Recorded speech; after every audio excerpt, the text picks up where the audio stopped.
Bonjour tout le monde, ici Sébastien pour un quatrième épisode du Seb Show dédié à la 36e saison de Survivor Ghost Island. Trois petites choses qu'on va jaser ensemble aujourd'hui. Dans le fond, le prochain épisode va être ce soir, donc j'enregistre mercredi. Dans le fond, juste mettre à jour un peu l'information et surtout se poser des petites questions par rapport à comment cette saison-ci s'est montée. Et, mettons, comparé aux autres. Donc, la première chose que je veux parler, c'est le côté cocky. Donc, le côté arrogant, je pourrais dire, et pas arrogant drôle, mais arrogant un peu plus néfaste que autant certains joueurs que certaines alliances ont. Donc, on peut penser à Chris, on peut penser à Bradley, qui sont très coquilles dans leur façon d'entreprendre le jeu, de se montrer, de se mettre de l'avant. L'alliance de Bradley au complet est très, très cocky aussi. Dans l'histoire de Survivor, il n'y a pas eu de joueurs extrêmement cocky ou d'alliances extrêmement cocky de façon négative qui se sont rendus à la fin et qui ont gagné. C'est quelque chose d'extrêmement répandu, je pourrais dire, de voir ce genre d'alliance-là ou ce genre de joueur-là se faire éliminer parce que pour le téléspectateur, c'est satisfaisant. Donc souvent, ils mettent l'accent sur des gens comme ça, sur des alliances comme ça, pour qu'on puisse assister à leur échec, à l'écrasement de ces alliances-là ou de ces joueurs-là. Parfois, dans ces alliances-là, il y a un joueur ou deux qui sont moins coqués ou qui sont moins, disons, qui n'ont pas cette arrogance-là. Et ces joueurs-là peuvent se rendre loin. Donc, présentement, c'est sûr qu'on regarde des personnes comme Kellyn, on peut penser, comme je dis, à Chris, à Bradley. C'est des joueurs qui sont, c'est plate à dire à l'heure actuelle, mais qui sont voués à perdre. C'est des joueurs qui, inévitablement, à moins qu'il y ait un revirement de situation, et là, présentement, cette saison-ci, c'est un peu étrange, là, comme on en parlait dans les autres épisodes, mais logiquement, ces joueurs-là sont déjà... On peut les rayer de la liste des gagnants potentiels. Chris, on n'était pas sûr jusqu'à maintenant. Il y avait les tensions avec Dominique. Il aurait pu avoir une tangente différente. Mais dans le dernier épisode qu'on a eu mercredi passé, le côté cocky plate est revenu. Et je veux qu'on fasse la distinction parce qu'il y a eu des joueurs dans l'histoire de Survivor qui ont été très arrogants et qui ont quand même gagné. On peut penser exemple, Brian et Dick dans saison 5, ou des joueurs qui ont très bien fait comme Russell Hentz, qui était très, très arrogant, mais qui était drôle. C'était des joueurs qui, malgré tout, on les sentait coquilles, mais on les sentait en même temps divertissants. Ce que Chris Bradley ont pas. Présentement, c'est pas des joueurs qui divertissent, c'est des joueurs qu'on nous impose par rapport à la trame narrative du show. Peut-être que cette saison-ci va faire une exception incroyable, mais ça me surprendrait beaucoup. J'ai pas l'impression que c'est des joueurs qui vont se rendre loin, mis à part Kellyn. Et là, je veux parler d'elle un peu parce que toutes ces interactions, sa façon d'agir, sa façon de traiter les autres, on a le sentiment que c'est la méchante cette saison-ci. Une méchante qui est comme en arrière présentement, mais qui va devenir dominante éventuellement. La saison passée, on pouvait penser à une joueuse comme Chrissy, qui l'a été d'une certaine façon, justement cocky à certains moments, après ça forte sur d'autres moments, et on a l'impression que Kellyn prend un peu une tangente similaire à ça. Peut-être pas dans le même genre de mentalité, mais on sent que Kellyn risque de se rendre loin. Du moins, on suppose qu'elle peut se rendre loin. Donc, tout ce qui est alliance arrogante comme ça, joueurs arrogants, dites-vous que ça peut être des joueurs qui se rendent loin, mais c'est généralement des joueurs qui se font éliminer et qui trouvent je pourrais dire,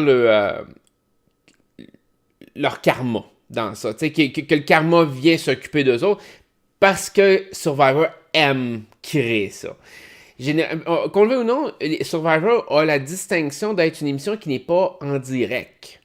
Donc, eux jouent beaucoup avec ce qui se passe pour avoir quand même à la fin soit un gagnant satisfaisant, soit un gagnant qui laisse on pourrait dire, un peu indifférent. Et donc, ils montrent les personnages comme ça. Ils ont des mois de préparation et de production en arrière de l'écran pour créer un pattern pour arriver, puis justement que la personne qui va finir, mettons, quatrième, va être adorée du public, que le monde va dire « Mon Dieu, c'est donc bien décevant », ou un peu encore, je prends la saison passée avec Devon qui a tout donné, mais c'est une certaine façon de le montrer comme un joueur important. Peut-être qu'il l'était moins que d'autres joueurs comme Lauren, mais on a eu l'impression qu'il l'était plus. Et donc, la production est consciente de ça et généralement essaie de créer un certain hype ou certaines situations par rapport à ce qu'ils connaissent par rapport à la finale. Parce que la production sait qui gagne. Ils savent qui se fait éliminer. Ils connaissent tout le cheminement. Donc, évidemment, ils montent l'émission dans ce sens-là. Et c'est pour ça que j'ai dit que cette saison-ci est un peu spéciale, parce que la façon dont ils montent les premiers épisodes, on l'a vu avec Jacob, et on l'a vu surtout, justement, au dernier épisode, avec Stéphanie qui a été éliminée. Stéphanie, elle avait eu une sorte d'histoire quand même intéressante pour une joueuse de Survivor, c'est-à-dire la femme forte qui voulait montrer qu'elle était forte. Elle faisait ça un peu pour se libérer de son ancienne relation d'une certaine façon. L'histoire était quand même assez profonde et je reviens un peu avec ma mentalité de dire est-ce qu'il y a il y a une twist des Outcasts qui s'en vient? Tous les ingrédients sont là pour ça. Peut-être qu'elles ne feront pas. Mais s'ils ne font pas, je trouve que la façon dont ils ont monté l'histoire cette saison-ci est imprévisible. Énormément. Dans le fond, on dirait qu'ils ont pris les éléments justement que tout le monde s'attend, c'est-à-dire, cette personne-là va avoir une certaine importance pour telle raison, cette personne-là risque de provoquer des choses, cette personne. Et là, ils twistent ça à l'envers pour que justement, on ne s'attende pas à qui va être éliminé. Donc, on dirait que là, présentement, la production joue comme ça, à moins que ça soit une twist d'Outcast, ce qui pourrait être toujours dans l'ordre des possibles. Et là, ce qui nous amène un peu à la twist actuelle qu'il va y avoir au prochain épisode, c'est-à-dire une twist de switcher encore les tribus. On ne sait pas encore comment ça va être. C'est évidemment le prochain épisode, on va voir comment que ça va virer. Et là, c'est peut-être là qu'on va voir les joueurs arrogants qu'on parlait un peu plus tôt se faire clencher. Parce qu'ils vont peut-être se retrouver dans des situations d'infériorité. Présentement, les anciens Naviti qui sont dirigés par Bradley pensent avoir le contrôle sur les tribus. Mais s'ils sont divisés sur les deux tribus, ça peut être un groupe qui va se faire éliminer super vite, super facilement. Là.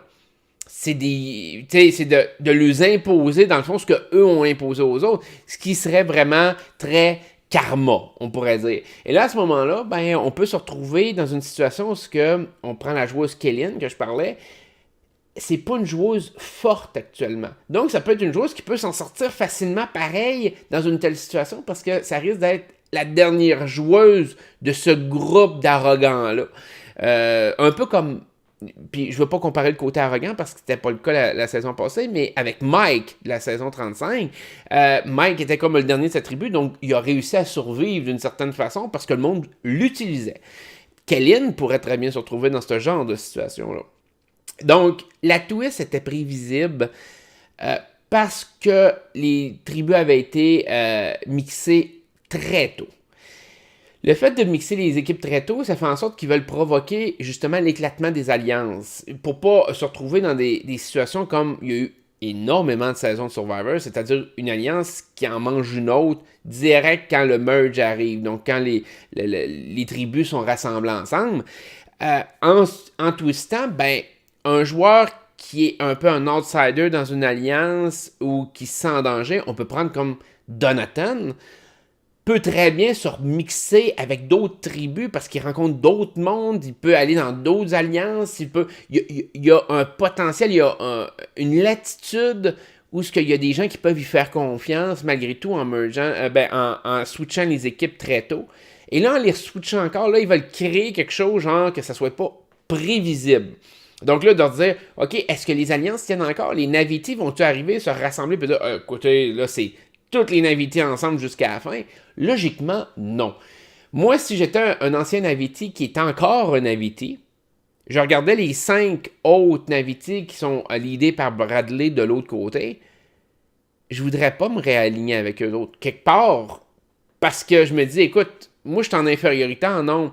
Quand on va arriver, même si on élimine toutes les Manolo, après ça, eux autres vont avoir la majorité. C'est facile de dire, ben écoutez, on est 5, on élimine toutes les autres, puis on est les 5 derniers. Tu sais, je veux dire, c'est un prix d'1 million de dollars. Qu'on le veuille ou non, c'est comme ça. C'est bien mieux d'avoir une chance sur 5 que d'avoir une chance sur 9 ou sur 10. Je veux dire, c'est la simplicité incarnée de dire, ben écoutez, on s'est toujours tenu, on est 5, on va voter en bloc de 5, on élimine tout le monde après ça. Fait que c'est facile de se servir des derniers Naviti de l'autre côté pour éliminer les Manolo au grand complet. Et après ça, retwister puis dire, ben on est 5 contre 3, exemple. Mettons contre Dominique, contre Chris, puis de juste les éliminer un par un, puis d'être les 5 derniers. Donc, est-ce que c'est avantageux pour les anciens invités comme Dominique, entre autres? Pas du tout. Là, à ce moment-là, est-ce que Dominique pourra être un élément déclencheur de twister la game de toutes les façons possibles, c'est-à-dire faire un peu son Rob Cesternino de la saison 6, c'est-à-dire éliminer une personne des Naviti, éliminer quelqu'un des Manolo, ensuite Naviti, ensuite Manolo, et de switcher d'alliance d'épisode en épisode. Pourquoi pas? Il y a cette possibilité-là, il y a cette marge de manœuvre-là, parce que si tu es toujours utile pour les deux alliances, ben, qu'on le veuille ou non, tu deviens important dans le jeu, tu peux te rendre loin. Est-ce que le jury va voter pour toi? Ça, c'est une autre question. Fait que, donc, on va voir cette dynamique-là de switcher les équipes. On voit qu'ils veulent, que l'émission veut provoquer des choses, ils veulent provoquer des revirements ou des twists que les joueurs ne s'attendent pas. C'est pour ça que j'attends toujours de voir, est-ce qu'une tribu Outcast peut être dans cette saison-ci? Logiquement, non. Mais ça a déjà été fait. Puis on est quand même dans la saison des twists, de tout ce qui n'a pas fonctionné par le passé, des idoles ratées, des avantages perdus. Le Outcast, c'était une twist qui a été quand même assez hardcore quand ça avait été fait dans la saison 7. Fait que, je sais pas. Présentement, c'est sûr que, moi, de ma perception, si une tribu d'Outcast, ben là, à ce moment-là, c'est des joueurs comme Jacob et comme Stéphanie qui risquent qui risquent de survivre. Moi, c'est ma perception. Mais d'un autre côté, c'est une grosse twist quand même pour provoquer, surtout qu'on nous a pas donné de background par rapport à ça. On l'avait pas non plus à Pearl Island. Mais est-ce que ça se peut? En tout cas, je sais pas si je veux le souhaiter, parce que c'est une twist qui vire mal, qui a mal viré d'un sens à Pearl Island, parce que, qu'on le veuille ou non, autant Burton que Liliane, qui ont été les deux qui ont survécu de la tribu des Outcasts, étaient vus comme des non-gagnants. Tout le monde voulait aller contre eux en finale d'un sens, parce que personne ne voulait voter pour eux autres. Donc, la seule possibilité qu'il y aurait eu, c'est d'être un contre l'autre. Liliane a préféré blindsider Burton. Liliane a perdu au final. Je ne sais pas à quel point Liliane contre Burton, comment ça aurait viré. Probablement que Burton aurait gagné, mais bref. Donc, c'est une twist qui peut être plus prévisible qu'on s'y attend si ça venait qu'à arriver. Soit que c'est des votes faciles à éliminer, soit que c'est des votes faciles à emmener à la fin. Parce que, évidemment, quand tu rencontres le jury, c'est comme... T'es contre quelqu'un qui a déjà été éliminé. Même si elle est revenue dans le jeu, elle a été éliminée. C'est facile de faire un speech de faire comme, écoute, moi j'ai pas été éliminé, elle a été éliminée, c'est moi qui mérite de gagner l'argent. C'est un peu la dynamique mentale en arrière. Donc, après ça, qu'est-ce qu'on a d'autre? Là, on a le côté, je vais finir un peu là-dessus, c'est le côté très émotionnel de cette saison-ci. C'est bizarre, puis c'est ça le feeling qui m'habite. Je vois ça, puis... On a eu Stéphanie, qui a parlé de sa famille, très émotionnelle par rapport à ça. On a eu Chris, qui a fait quasiment un breakdown l'autre jour par rapport à sa mère. On a quand même toute l'histoire de Dominique par rapport à sa famille, qui est plus fort. On s'entend, lui, il a pas pleuré, je veux dire, il était émotionnel, mais pas de la même façon que les autres. Et là, cette semaine, on a eu, la semaine dernière, on a eu Donathan, avec le fait qu'il s'occupe de sa grand-mère. Puis là, je me dis, mon Dieu, c'est donc bien une saison émotionnelle sur ce côté-là. on nous met l'emphase, l'accent sur les émotions et ce que les gens vivent à l'extérieur énormément, beaucoup plus que ce que je me rappelle des autres saisons. Souvent, oui, généralement, le gagnant peut obtenir ce genre de pattern-là, de raconter ses choses. Ben en est un excellent exemple à la saison 35, qui parlait de ses problèmes à l'extérieur, ces choses. Mais c'est rare que plein de joueurs ont ce genre de spotlight-là sur eux. Donc, pourquoi? Et là, je me dis, est-ce que c'est un peu une façon de, je pourrais dire, de montrer le côté émotionnel versus le côté stratégique? Possible. En voulant, si on voit que dans le fond, les joueurs émotionnels se font tout éliminer, c'est probablement de montrer, regarde, c'est plate, mais si t'es pas émotionnellement froid dans un jeu comme Survivor, ben tu vas te faire éliminer. Moi, de ma perception actuelle, c'est quasiment ça que j'ai, parce que tous les joueurs qui ont l'air émotionnels ont l'air plus faibles. Mettons à l'exception de Chris, qui est ultra dominant, mais d'un autre côté, on voit que son côté émotionnel risque de le battre dans le jeu. Son côté, il s'acharne tellement sur Dominique qu'il oublie le reste. Il y a juste Dominique en tête. C'est comme, c'est émotionnel, c'est contre Dominique. Il y a de quoi contre Dominique? C'est comme une bataille. J'utiliserais le terme émotionnel, ouais, mais tu sais, il y a de l'ego, il y a toutes sortes de choses là-dedans, mais c'est un mix de feelings différents. Mais c'est étrange de voir ça. Puis on dirait que tout ce qui est émotionnel à date n'a pas servi aux joueurs qui l'ont subi. À l'inverse de Ben l'année passée, qu'on l'a senti tout de suite que son côté émotionnel allait probablement emmener ce joueur-là très loin dans le jeu, voire gagner. Cette saison-ci, on n'a pas ce sentiment-là. On a le sentiment que c'est émotionnel, c'est bon pour la TV, pour le show à eux autres, ce qu'ils veulent montrer, mais que c'est pas ça qui va permettre à un joueur de gagner à la fin. On va voir. J'ai hâte de voir parce que c'est une saison bizarre. De la façon que le show, puis je le répète parce que je l'ai dit les derniers épisodes, c'est une saison extrêmement étrange de la façon dont c'est monté jusqu'à maintenant. J'ai hâte de voir comment que ça va se dessiner. Puis je reviens sur ma twist de podcast. On avait un peu ce feeling-là autant de Survivor Pearl Island, donc la saison 7. Quand il y avait des joueurs comme Liliane qui mettaient beaucoup d'accent sur elle, qui a été éliminée, qui était émotionnelle justement, qui est revenue dans le jeu. Beaucoup de spotlight sur Rupert, qu'on pensait voir rendu dans les 3 derniers, qui a été éliminé, qui a fait le show terrible dans la première moitié de la saison, puis il s'est fait éliminer à moitié, comme boum, venu de nulle part. Un joueur comme Johnny Fairplay, il y avait eu tellement de feelings différents. Sandra qui avait saboté le camp. Puis on a ce sentiment-là de cette saison-ci. Fait que j'ai hâte de voir, est-ce que ça va se dessiner de la même façon? La twist va-tu être ça? Est-ce qu'il y a une autre twist qu'on s'attend pas? Je me dis, pour une saison qui est due par rapport aux erreurs du passé, il y a beaucoup de choses qui n'ont pas emmené du passé, qui a créé des catastrophes, on pourrait dire. Fait que j'ai hâte de voir, est-ce qu'ils vont l'emmener ou est-ce qu'ils vont y aller vraiment juste avec les objets que les joueurs ont utilisés, c'est-à-dire les idoles, les fausses idoles, les vraies idoles, les avantages, les types de votes. On va voir. Bref, c'était mon petit épisode de Survivor de cette semaine. On va voir le nouvel épisode. Je voulais vous le faire avant que le nouvel épisode sorte. Je vous dis à la semaine prochaine. Prenez soin de vous autres, je vous adore. Bye bye.